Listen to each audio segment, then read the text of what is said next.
Africa in the 19th Century by Julian Hernandez.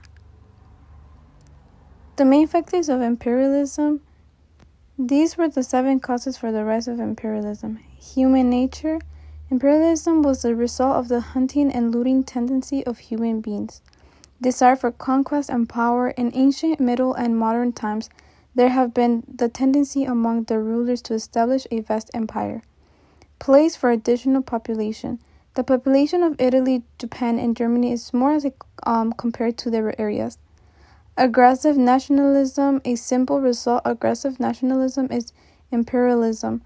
Hitler, Mussolini, and the Japanese Prime Minister Tojo invaded other countries before the Second World War in order to enhance the prestige of their countries. Economic necessities. Economic needs also play an important role in the rise of modern imperialism.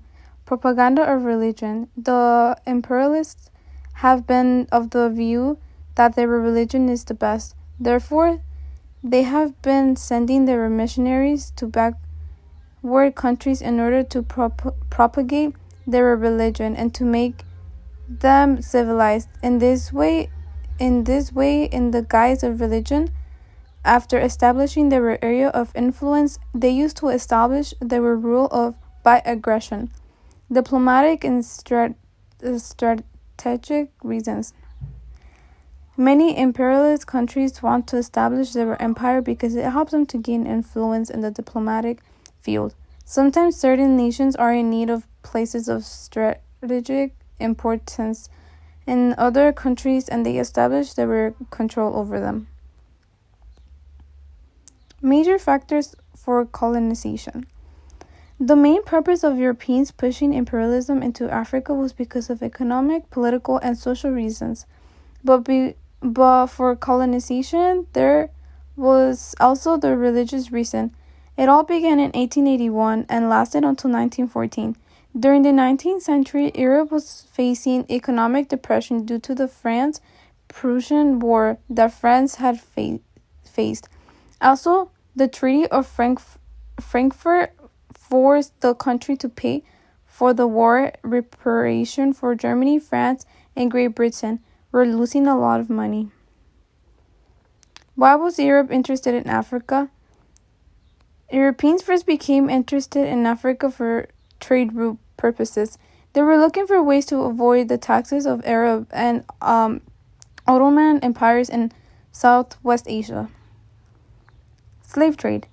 In the land, African and the Arab merchants were in charge of slave trade, but in 1807, Great Britain abolished the trade of slaves with the slave trade in Africa. West Indies and America, the British began patrolling the coast, and they would interfere with any slave ships from another nation. Consequences in the 18th of African colonial rule. Economic dependence and exploitation. Colonialism brought development into Africa. It was also a form of exploitation. Colonism was introduced to make Africa forever dependent on the colonial masters. It created the problem of disunity. Another negative effect of colonialism in Africa was the disunity. Nigeria today says that colonialism is responsible for religious and tribal disunity in the country. Cultural imperialism. Colonial masters treated Africa cultures inferior and theirs as superior. They disregarded African culture, changed anything that wasn't in their favor, and made gullible African to see the new culture as the best. Effects of the slave trade. Economic incentives for warlords and tribes to engage in the slave trade promoted an atmosphere of lawlessness and violence. Depopulation and continually fear of captivity made economic and agricultural development almost impossible throughout much of Western Africa.